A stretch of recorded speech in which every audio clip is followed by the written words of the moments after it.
Ishimwe ikuzo icyubahiro ni bya Allah, amahoro n'imigisha nibisesekare kosozereje intumwa n'abahanuzi Muhammad we n'abiwe, abamukurikiye n'abazakomeza kumukurikiza kugeza ku munsi w'ibihembo.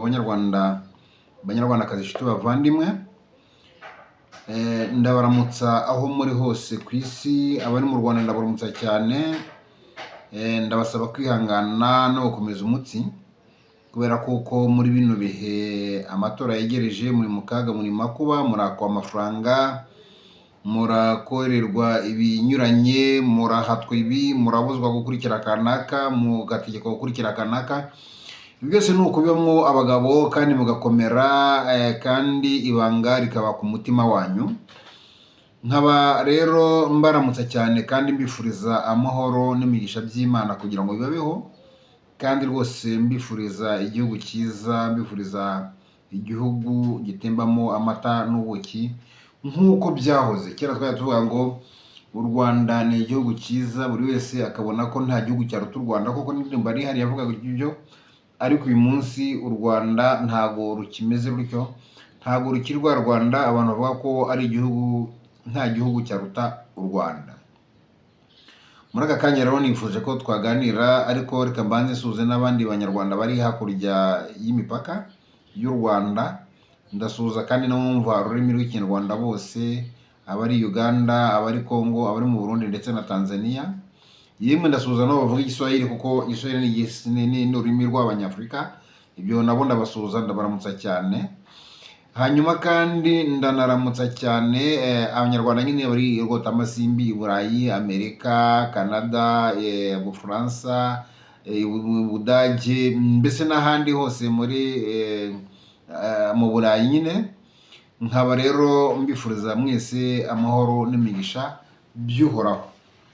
Muri aka kanya rero nifuje ko twaganira, tugiye kurebera hamwe amayeri. Ndumva ashaka kugira ngo mbereke amayeri menshi anyuranye Kagame Paul batazira Kagome. Ndifuza kugira ngo mbereke amayeri yateguye kuva kera kandi ari gukoresha n'uyu munsi kugira ngo agume ku butegetsi, kugira ngo agundire ubutegetsi. Ayo mayeri niyo ngira ngo turebere hamwe twese nk'abanyarwanda, turebe mu by'ukuri amayeri akoresha. Ayo mayeri ndivuga abo nyine abangisha impaka bazangisha impaka, abazabona atari byo bazambwira bati oya, ahubwo turabona ari aya ngaya cyangwa se ari ibingibi. Nkaba rero nifuje kugira ngo tuganire kuri ibingibi, kubera kuko kubivuga ubwabyo ni ibintu bituma abantu basobanukirwa, kuko ibyo tugiye kuvuga n'ibyo barimo nibyo babona.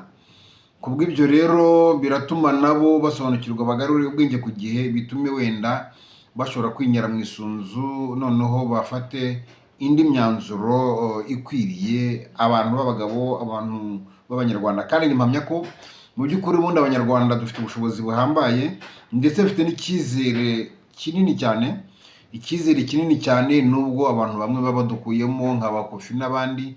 Nari nizeye ko hari icyo bazadufasha mu guteza Afurika imbere, kuko urebye ibitekerezo bya Kofi, ukabona n'ibitekerezo by'abandi, mbese njye hari abantu nabonaga turamutse tugize amahirwe tukabona u Rwanda rwiza, u Rwanda rw'abanyarwanda, koko nabonaga ko hari abantu umuntu yakwifashisha mu guhugura urubyiruko, mu guhugura abanyarwanda, noneho no mu guhugura abanyafurika, kugira ngo wenda tube twakwipakurura n'izo ngegera z'abazungu zizana no kutwiba no kuduteranya, bityo tukaba twazipakurura, noneho bigatuma Afurika yacu iba nziza. Muri ibyo ngibyo navuga ko icya mbere, mu mayeri ya mbere, cyangwa se mu byo FPR cyangwa se Kagame Paul akoresha bwa mbere kugira ngo agume ku butegetsi, kugira ngo atsimbarare ku butegetsi, icya mbere yakoze cyane ni uko yatandukanyije politike n'indangagaciro za Kinyarwanda. Icyo ni ikintu cy'ingenzi cyane Kagame Paul yakoze. atandukanya politike n'indangagaciro. Bo murabizi ko iyo bariya bitaka burya bavuga ko bafite indangagaciro, bagendera ku ndangagaciro, mbese indangagaciro uriya mugabo imubamo, ariko si indangagaciro ni iyihe uko mwebwe muyibona? Iyo agiye hariya akigamba kwica abantu, akajya hariya agatuka abantu, akajya imbere y'abantu akavuga ko abona ko ari abantu b'abagabo batunze ingo bameze gute, doko nabo bayobora igihugu bize, ariko akavuga ko agatinyuka akavuga ko abo bantu ari ibifobagane imbere. Umugabo kubwira undi ngo mwabifobagane, muri ibifobagane, noneho atari n'umwe. Donc umugabo azi neza ko nawe yayobora igihugu, umugabo azi neza ko bajya mu mirya ntanamuture hasi, akabireba neza, ariko akavuga ati muri ibifobagane. Ibi ngibi biraza kugaruka muri byinshi bigaragaza mbese uburyo uyu mugabo nta ndangagaciro, nta na kirazira ndetse agira muri politike ye. Donc ni ibintu yafashe politike mu by'ukuri ayitandukanya cyane n'indangagaciro ndetse na kirazira. Hanyuma ikindi uyu mugabo yakoze ni uko yakoze ibishoboka byose yitandukanya na rubanda ubwe, yitandukanya na rubanda rwose, yitandukanya n'abaturage, mbese yereka abaturage ko atari kimwe nabo, mbese abereka ko atigeze aba n'umuntu wo muri rwo hasi, kandi abantu barabizi uyu mugabo uko yabayeho, tugatubwirwa n'abantu babanye nawe. Muzi neza ko yambaye inkweto hari yinjiye mu gisirikare cya Uganda, muzi cyangwa se yiba yaranazambaye, muzi ko yazambaye aziguriwe na se wa Rwigema, kuko iwabo bari abakene mu buryo bukabije cyane. Bavuga ko yacuruzaga abuhamye barabutanga uburyo yacuruzaga amagi, yacuruzaga udutabi, yacuruzaga iki, ndetse yanywaga n'urumogi. Ibyo byose ni ibintu abantu batubwira, donc kandi bamuzi neza, babanye. Ariko amaze kugera mu Rwanda, murabizi ukuntu yaje angana, yaje ari nk'agashinge mu by'ukuri, umuyaga wamuhuha akikubita hasi. Ariko uyu munsi nyine murabona, kubera kuko nyine yarasahuye, afite amafaranga, yakoze byinshi, ararya agahaga. Ubu ngubu rero kubera ibyo byose, iyo we abona ko ari muri urwo rwego, ntago abona donc suzugura abanyarwanda cyane, akitandukanya n'abanyarwanda cyane, kandi akigira nkaho atazongera kubaho, mbese kuba mu buzima butarimo ubutegetsi, adategeka. Iyo urebye uko ategeka, usanga ko adateganya na gatoya ko azasubira, nuko azongera kubaho. Hari igihe ashobora kubaho atari ku butegetsi, kuko aramutse abitekereje gutyo, mu by'ukuri yakageze gute, yakagombye kugira uko yitwara, kuko yaba avuga ati ngiwe hariya ejo nzahasubira. Hanyuma rero ikindi yakoze kiri mu bintu yakoze, kandi byose akaba ari ibintu akora kugira ngo nta kidagambiriye, uretse gusa ati ni ibintu bizatuma, doko yibwira ko ari ibintu byatuma ubutegetsi bwo bukomera, akabugundira ntabuveho. Ibyo n'ibyo bintu, niyo mayeri, nibwo buryo akoresha mu rwego rwo kugira ngo agundire ubutegetsi. Ikindi kintu rero yakoze ni uko uyu mugabo mu by'ukuri muri kiriya gihugu cy'u Rwanda, abantu bahari bambwire, ndagira ngo mbabwire ko rwose ikintu cy'ubusambo, ni ukuvuga ngo abajura, babandi bajura nyine bagaragara, babajura nyine twari tuzi, cyangwa se abandi bazi n'ahandi, ni ukuvuga ngo ibintu by'ubusambo n'ubujura rwose mu gihugu cye pe, ibyo byo yarabiciye cyane. Kubera iki? Ntabwo abiciye ku neza y'abanyarwanda, ahubwo yabiciye kugira ngo we wenyine ari usigara ari umujura wenyine, ari usigara yiba wenyine, nta wundi ashaka ko bibana. Rero donc yagize gutya, aciye ibintu byose nk'ibyo ngibyo hasi, noneho ashyiraho ubujura, navuga ko ari ubujura bwemewe, nko gushyiraho uburyo bw'amakoperative, akabwira abaturage ngo nibazane, ngo nibajye mu mahunikiro, akabwira aboroye inka ngo nibajye agashyiraho ngo amakusanyirizo y'amata. Ibyo byose ni ibintu by'ubujura, by'ubusambo akora, mutibagiwe n'ibyo akora muri Kongo n'ahandi, mutibagiwe. None ibyo byose akabikora agamije kwiba nyine, kwiba kandi ku mbaraga. Ntabwo ari ukwiba wenda mu buryo bw'amayeri cyangwa iki. Amayeri akoresha niko ibyo byose bikora, donc amayeri akora abyereka abanyamahanga, ariko ku banyarwanda nta mayeri akoresha, akoresha igitugu gusa, bati muzane ku gitugu, ku mbaraga, ntabwo yirirwa yinginga cyangwa se ngo akore ibi. Rero yaciye ubusambo ndetse asa nk'aho aciye n'ubwibe, ariko mu by'ukuri agamije kuba ikihebe wenyine, anagamije kuba igisambo wenyine, ntawe ashaka kubibana cyangwa se wamurusha ubusambo. Bivuga ngo uwiba hariya mu Rwanda niwe watanze uburenganzira bwo kwiba, nicyo wakora cyose hariya mu Rwanda niwe wenyine watanze ubwo burenganzira bwo gukora icyo kintu. Rero ibyo nicyo kintu mu by'ukuri, ibyo biri muri bimwe rero mu bintu yakoze yifuza ko donc yereka abaturage kugira ngo azakunde agume ku butegetsi cyangwa se agundire ubutegetsi. Ikindi kintu uyu mugabo yakoze kandi agikora n'uyu munsi, ni ukwigwizaho ubukungu, ni ukwigwizaho imitungo. Murabyumva, mujya mwumva amazu afite, mujya mwumva amadolari. Donc mu myaka ishize ni myinshi mu myaka muri za 2015 nibo natangiye kumva bwa mbere ko ngo yaba afite miliyoni, donc ari mu banyafurika, mu baperezida b'abanyafurika bakize, ari mu mwanya ugera nko ku mwanya wa 5 mu baperezida b'abanyafurika bakize. Ashobora kuba arushwa n'abaperezida 4 gusa bakize, kandi iyo urebye kureba usanga nabo nyine ari abantu bamaze igihe ku butegetsi, bagundira ubutegetsi, kandi nyine bakora nk'ibye. Rero icyo yakoze ni kugira ngo nanone azagume ku butegetsi no kwigwizaho ubukungu. Donc kwigwizaho ubukungu we akaba ari byo yita ngo gutekereza cyane, mbese akaba yasuzugura n'abandi bantu ngo badafite. Aribyo njya mwumva ko avuye asasha nk'aho asaka gusuzugura abantu b'abakene, ashaka gusuzugura iki, kandi ari we ubakenesheje mu by'ukuri. Kuko muri kiriya gihugu cy'u Rwanda murabizi ko nta muntu ushobora kutunga atamaye uburenganzira, ndetse n'icyo bigaragarira ko nabo yasanze bari barishutse bagakira ku butegetsi bwa za Repubulika ya mbere n'iya kabiri, cyane iya kabiri niho bakiriye ba Rwigara se Asena Paul, bakaje guhakwa n'abandi benshi ba Majyambere Sirasi n'abandi benshi, uriya Makuza wa Rwanda Forum, n'abantu bari bakize na mbere y'intambara cyane ku butegetsi bwa Habyarimana.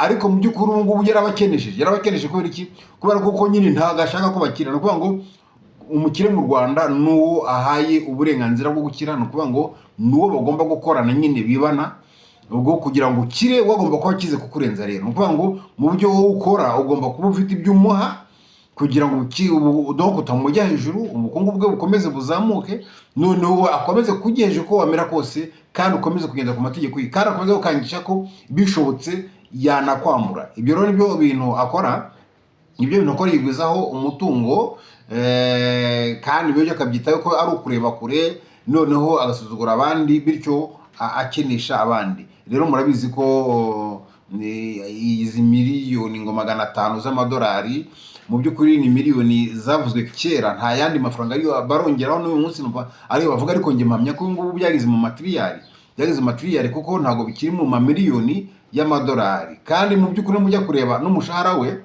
nubwo yaba atawuryamo, wenda akawubika wose, ni ukuvuga ngo ufashe wenda umushahara ahembwa ugashyiraho wenda n'ayo bamuha ngo yo kwakira abashyitsi nk'abakuru b'ibihugu, murabizi ko ibyo n'abaminisitiri n'abadepite n'iki byose hari amafaranga babaha yo kwakira abashyitsi babasuye mu mafirigo yabo, ntihaburemo ibyo bashobora kwakiriza abashyitsi igihe basuwe.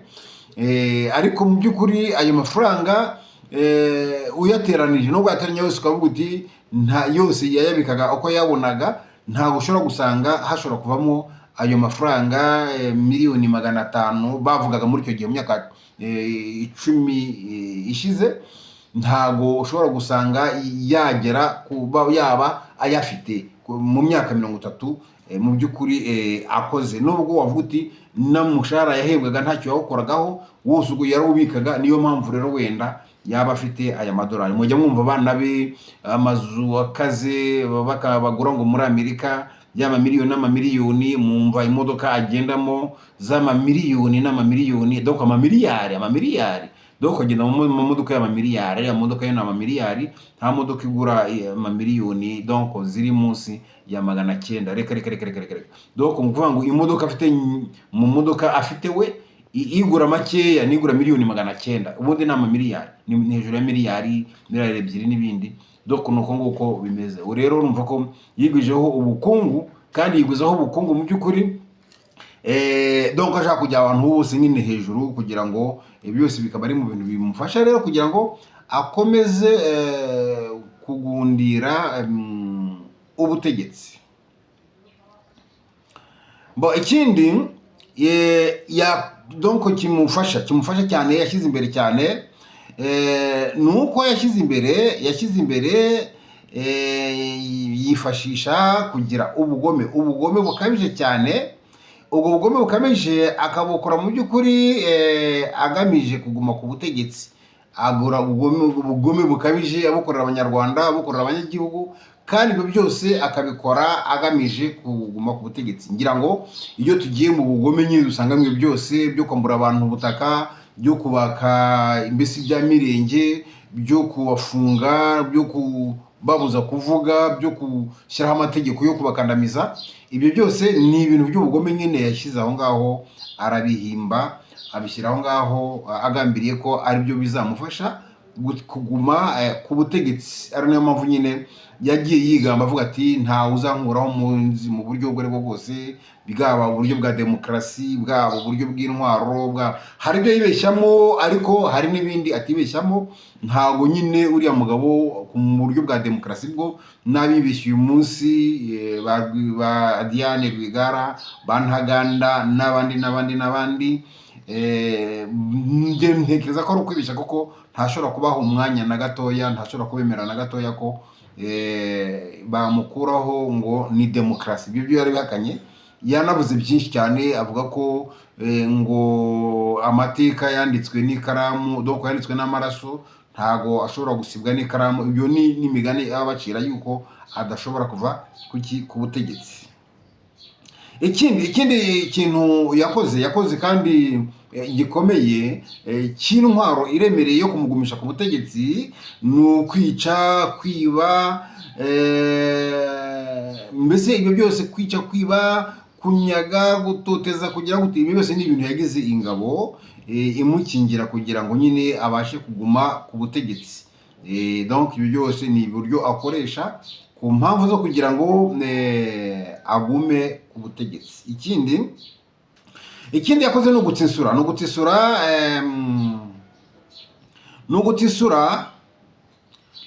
uwo ari we wese abona ko yaba umuntu ukomeye, gutsisura abakomeye. Ibyo ni ibintu rwose akora cyane, wowe ubona wese amubangamiye. Donc ibyo byose ni ibintu akora agamije nyine abigira intwaro yo kugira ngo abashe kuguma ku butegetsi, akabatsisura, akabica, akabamara, ku buryo mbese udashobora kugira, ntashaka kugira ngo abone umuntu ukomeye, mbese utinyitse, ukunzwe n'abantu. Ibyo ngibyo byose ni ibintu arwana nabyo. Yabona ushatse kuba umuntu ukomeye, ushatse kumva n'abaturage, akakuritura, akagutsinsura rwose neza akagukuraho. Hanyuma ikindi akoresha nuko muri systeme za Kagame akoresha, donc we akora ibishoboka byose kugira ngo abantu bamutinye, nta kintu ashobora gukora kugira ngo abantu bamukunde. Ibyo akora byose abikora agamije ko gutinyisha abantu bamutinye. Nibyo nyine ibyo akora byose, abwira abantu ko ari ibifobagane kandi ari abantu b'abagabo, nabo bakabyemera. Akabwira abantu ko ntacyo bamaze, akabwira abantu ko badatekereza, akavuga ko nta wundi wategeka iki gihugu uretse we wenyine. Ibyo byose ni ibintu nyine akora mu by'ukuri agamije gutera ubwoba, agamije gukanga abantu, batera ubwoba rero kugira ngo mu by'ukuri abantu bamutinye, he kugira umuntu ukopfora. Mbese buri wese yibone ko mujya mwumva n'ubu ngubu muri mu bijyanye n'amatora, muzabyumva, mwatangiye no kubyumva ko babona ko ngo nta wundi muntu mu by'ukuri washobora uretse we ko bise bamugize igihangange, bamugize imana yabo. Igihe cyose ariho nta mundi muntu wabasha kuyobora igihugu. Niba Kagame dore ni umuntu murabizi ko ari umuntu, niba napfa icyo gihe u Rwanda ruzasenyuka, niba badafite kapasiti yo kuba bayobora igihugu, u Rwanda barateganya ko ruzabaho rute igihe Kagame yaba atakiri ku butegetsi. Ibi rero ni ikintu cy'akaga, ni ikintu cy'amakuba, ni ikintu cy'akandare mu by'ukuri Kagame akoresha mu buryo bwo kugira ngo agume ku butegetsi.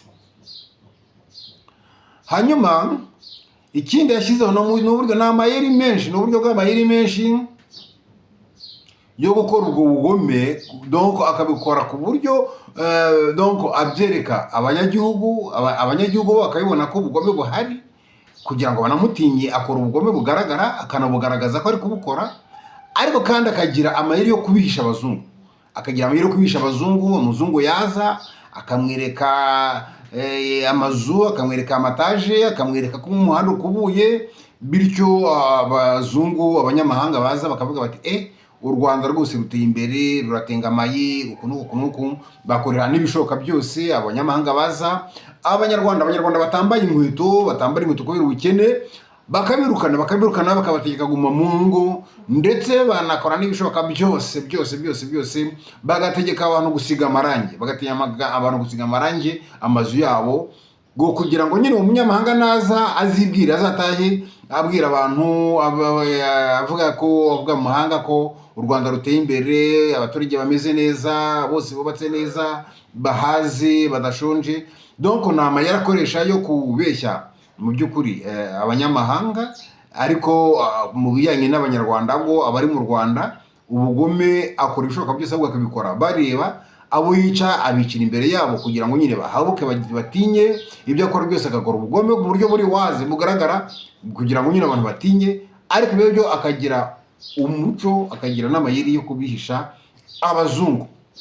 Ibyo ngibyo rero ni bimwe mu mayeri akoresha kugira ngo agume ku butegetsi, atari ukubera kumukunda, ahubwo gusa ari ukubera nyine ubwoba aba yaramaze gutera abantu. Hanyuma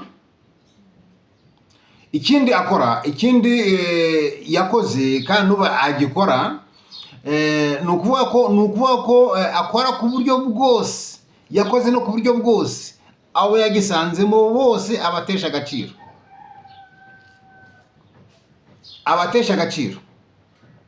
Akora ku buryo abantu bose bari mu gihugu, yasanze mu gihugu, agomba kubatesha agaciro, ku buryo nta muntu uzigera agira igitekerezo cyo kuvuga ngo u Rwanda rwa mbere rwari rwiza. Abatesha agaciro, abese bose abatesha agaciro, kubera ko abatekereza ati hato batazavuga bati mbere hari ubutegetsi bwari bwitwaye gutya, nuko baba bakibuka nyine imyitwarire y'ubutegetsi bwabanje. Bityo rero akora ku buryo abo yasanze mu gihugu bavuga bati donc abatesha agaciro, akabibagiza ibyo babayemo kugira ngo nyine batizibuka imyitwarire yabo uko byari bimeze mbere we atarahagera. Donc kavuga ati mbere y'ubutegetsi bwanjye, donc bwanjye hari abantu baba batekereza bati twari dutegetswe uku nguku, twari tumeze uku nguku. Ubwo rero akora ibishoboka byose nyine kugira ngo ubwo buryo abantu bari babayeho abutesha agaciro ndetse anabwandagaze, bityo be kugira icyo bavuga. Hanyuma donc nkuko nabivuze haruguru, nuko nyine ibyo byose abikora ku mpamvu yo kugira ngo abasigaye batishwe, badagize gute, donc bayoboke kubera ubwoba, muyoboke kubera ubwoba, kubera ko yabonye kanaka na kanaka yabishe, abandi yabakenesheje, abandi yabakinagaje. Bityo rero biratuma n'abasigaye bose bapfukama, bakome mu maboko yose, bavuga bati natwe tutamera nk'abariya, tatugira nk'abariya, bityo bakaba rero bashobora kumuyoboka nubwo baba batamukunze, ariko gusa bakamuyoboka mu rwego rwo kumva ko nibaramuka bamuyobotse wenda hari imigani nyine abanyarwanda bajya baca y'ububwa bavuga ngo buke kabiri bugire gute. Ibyo byose nyine ni imigani bakoresha nyine kugira ngo ababimbwa babe abantu ba feke, noneho bigatuma nyine bayoboka n'ibyo bitagomba kuyoboka kubera ubwoba, bityo bakimika ubwoba kubera nyine ibyo yaberetse, ubugome yakoze, iki byose. Ibyo ngibyo rero bikabatera kugira ngo mu by'ukuri bamuyoboke. Ubwo rero wowe akabona ko uko kumuyoboka batamukunze aribyo bizatuma agira gute, atinda ku butegetsi.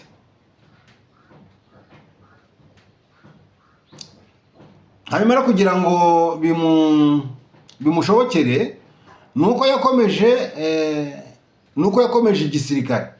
Kugira ngo byamushobokere yakomeje igisirikari kubera ko nyine igisirikare nicyo kiba kigomba kumufasha gukora ibyo byose. Icyo kiba kigomba gukora iryo terabwoba, icyo kigomba kubwira abantu ngo baceceke. Nyine atafite igisirikare, urumva biriya biro bye n'abariya bagabo bari imbere ye ababwira ngo nibifobagane, ntabwo mu by'ukuri yabivuga atafite igisirikare. Nuko gusa nabo bamutinyira nyine ko afite igisirikare, afite babwira ati mumufate muhambire, muzi ko ibyo ni ibintu nyine ajya avuga, ajya byiterabwoba, murebe namwe.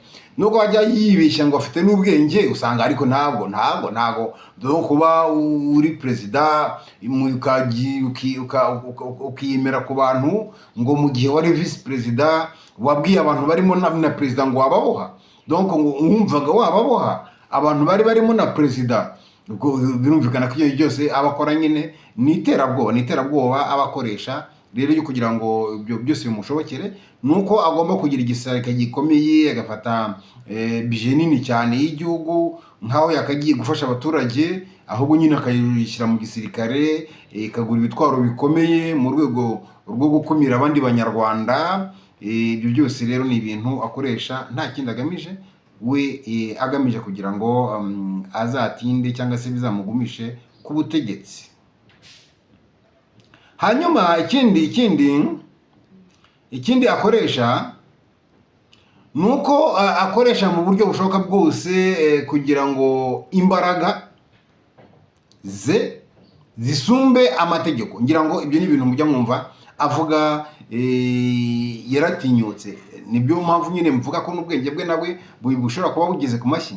Ibi ngibi byibuze donc arabikora, ariko yarangiza akanabitubwira kubera nyine kwiyemera, kubera cyo gitugu, kubera gushaka gutera ubwoba, agatinyuka akabwira abantu ko ngo donc koko ngo hari amategeko yanditse n'atanditse.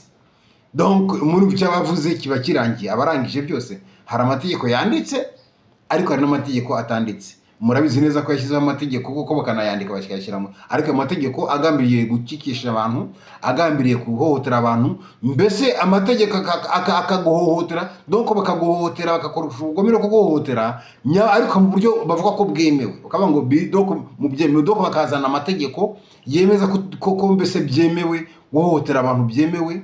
Nk'ibi byo gushyiraho amakoperative ni ibintu baba barashyize hariya bagapfindafinda bakabigira ibintu donc by'amabwiriza. Ibwiriza ugasanga ryarushijeho itegeko kuremera, bayindi bakabigira amategeko ugasanga ni amategeko mu by'ukuri yo gukandamiza abantu, yo kwiba abantu, yo gusahura abantu.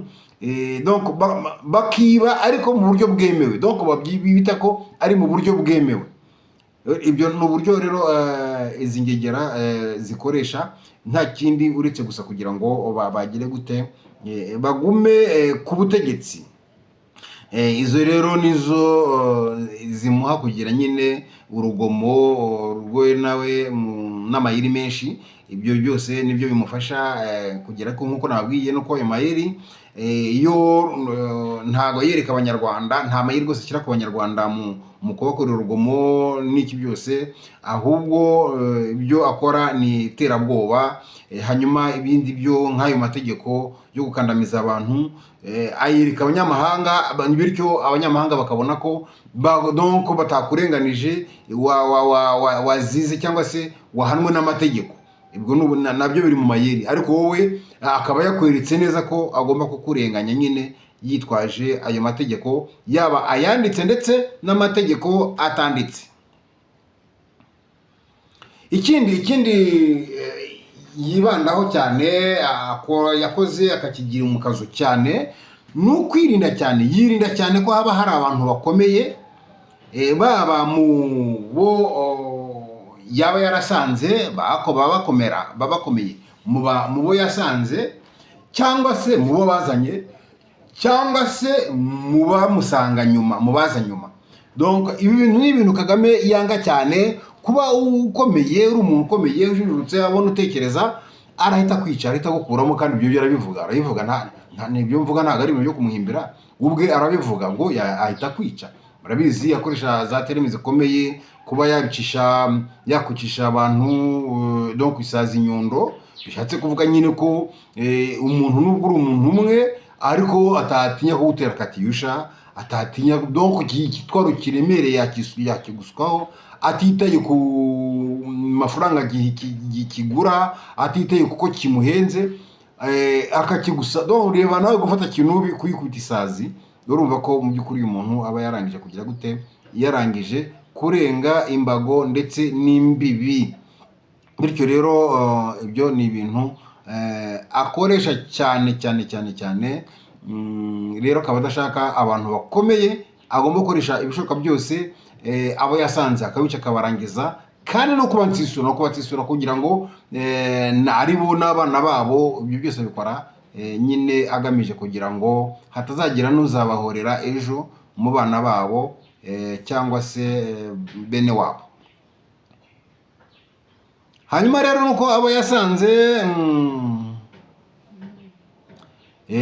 hanyuma ikindi Kagame akoresha nuko yazanye nuko ni ugusenya ibyo yasanze byose. Murabona mu gihugu cy'u Rwanda ibintu byose yaraje barahindura ibyara amakomine, babyita uburere, barabyongera ngo ni ukwegereza abaturage abayobozi, bakora ibintu byinshi, bahindura byinshi, abantu baribagirana, ahantu bari batuye haribagirana, akaza akimira abantu kuriya yimuye abakangondo muri jenoside, akaraza, donc ibintu buri abantu bakakora akabajyana hariya. Ibi ni ibintu byibageza n'amateka, kuko nko muri jenoside hari ibintu biba byaragiye bigakorwa, ibyo bintu bigakorwa kandi hakicirwa nk'abantu bakomeye, ariko kubera ko bahinduye amazina, aho hantu ayo mateka y'aho hantu hakaba hashobora kuzibagirana. Niba ahantu hitwaga Gakurazo, bakazahita irindi zina, bityo iryo rya Gakurazo, nk'abantu bazi ko Gakurazo hapfiye abantu benshi, iryo zina rikibagirana, noneho ayo mateka nyine akaba aribagiranye. Hanyuma ikindi yakoze gikomeye cyane nyine nuko yakoze ku buryo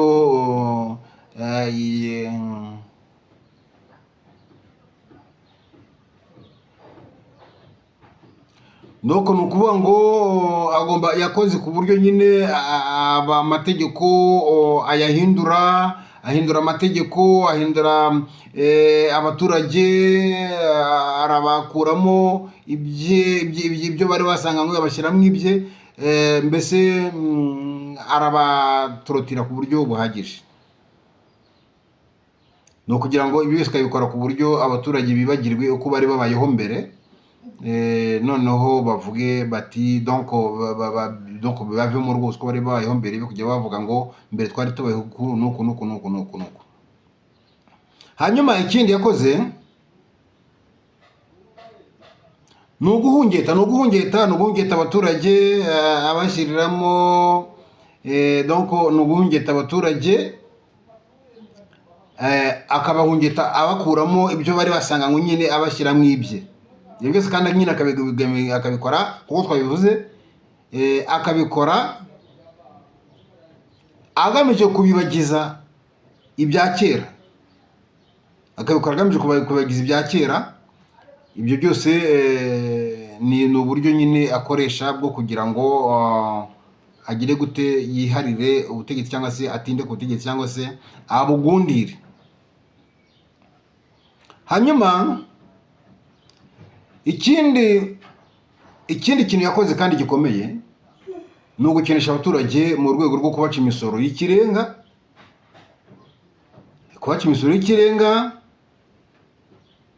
kubatera ubwoba, akabatera ubwoba ku buryo nta wazabasha kuvuga ati kera habaye twari tumeze neza, kera twari tumeze uku nguku. Donc murabizi abari mu Rwanda imisoro mutanga, imisoro abanyarwanda batanga n'uyu munsi, noneho muri kino gihe cy'amatora biratangaje cyane, ariko ngibi byo babimenye kandi ko bazabibazwa, kubera kuko donc uyu munsi abacuruzi mu Rwanda, abaturage mu Rwanda bafite amafaranga batanga ngo yo gutegura amatora yo kugira gute. Donc ni leta, ayo mafaranga nta wundi muntu wagira ubushobozi bwo kuyaka, ntabwo ntaganda niba bamukuriho ubusembwa azagenda ngo baturage mu mfashe mu amafaranga ngiye kwiyamamaza, ntago Diane Rwigara ibyo yazabikora, ariko bo barabikora ngo kandi hari imisoro y'abaturage, none bakaba hari imisoro y'abaturage, none ariko bakabaka n'ibindi by'ibirenga kugira ngo bagire gute, kugira ngo mu by'ukuri ngo biyamamaze. Ibi byose rero yose ni imisoro, murabizi imisoro y'ibishingwe, murabizi imisoro y'umutekano, murabizi imisoro y'amapatante,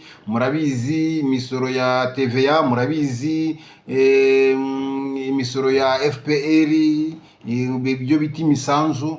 Ibi byose ni uburyo bw'amafaranga menshi yakwa abanyarwanda, nta kindi kigamijwe uretse gusa kubakenesha no kubatera ubwoba no kugira ngo nyine abone uko akomeza kwigarurira ubutegetsi.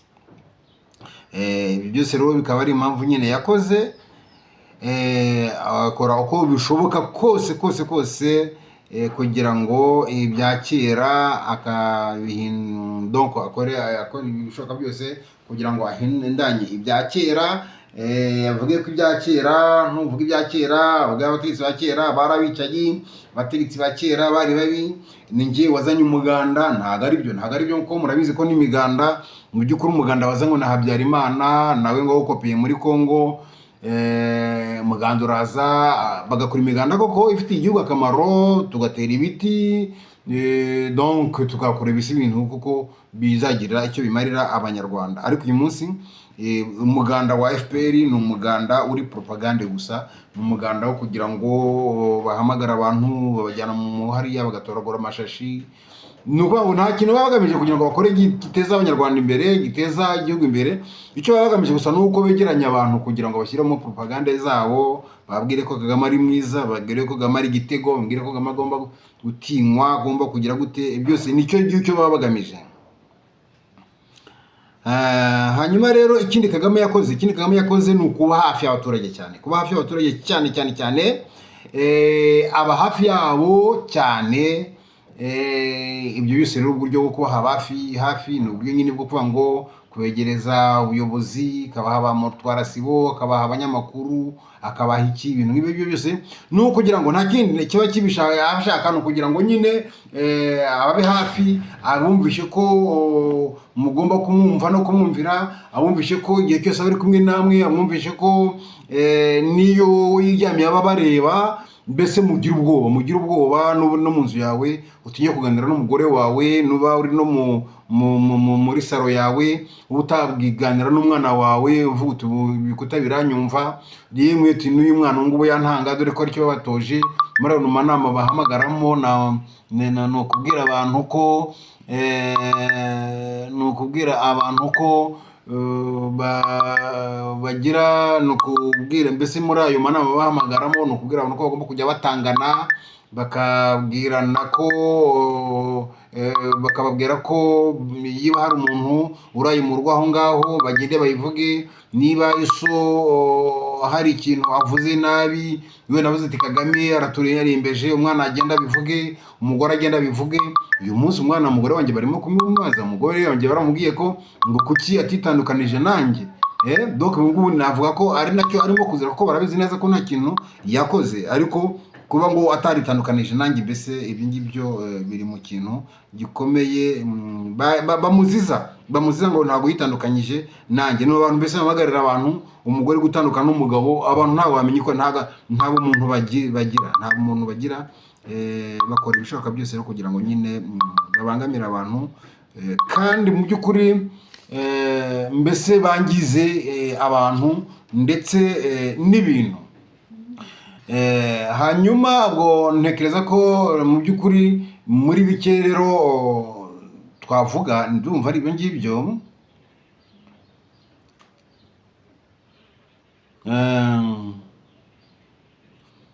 Donc gusa icyo narangirizaho ni uko mugomba kumenya ngo babantu Kagame nta umuntu agira, icyo nicyo kintu yisetinzemo, yamaze kwishyiramo. Doko ni umuntu yikuyemo ibintu by'ubumuntu, nyine ibintu by'umuntu by'imbabazi n'iki, ibyo ni ibintu yikuyemo kuva kera, avuga ati ibyo byo kugira umuntu impuhwe n'iki byose reka ntabwo ibyo yabikozwa. Ibyo byose rero abikora ku buryo abona ko ari byo byazamufasha kuguma ku butegetsi.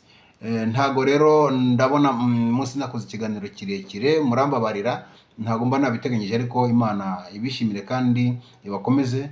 Nkomeze mbasabe rero munkorere subscribe, share na comment, kandi subscribe murabona murebe kuri no channel nyine Bicaga TV, murasanga ko harabura gatoya kugira ngo zibe 1000, kandi nifuza ko zazamuka zikagera nko kuyu. Murabizi ko mwize kumama kunzamura cyane, kanari ya mbere yari yigeze yagera subscribe 14,000 n'amajana ngahe. Hanyuma iya kabiri batwaye nayo yari imaze kugera hafi 7,000. Hanyuma rero iyi nayo muyizamure muyitumbagize mugeze aho ngaho, kugira ngo tujye dukomeza tuganire, kandi nk'abantu b'inshuti, nk'abantu bavandimwe, kandi dufite intego imwe yo kugira ngo tuzabone igihugu cyiza. Murakoze kandi murakarama, Imana ibishimire.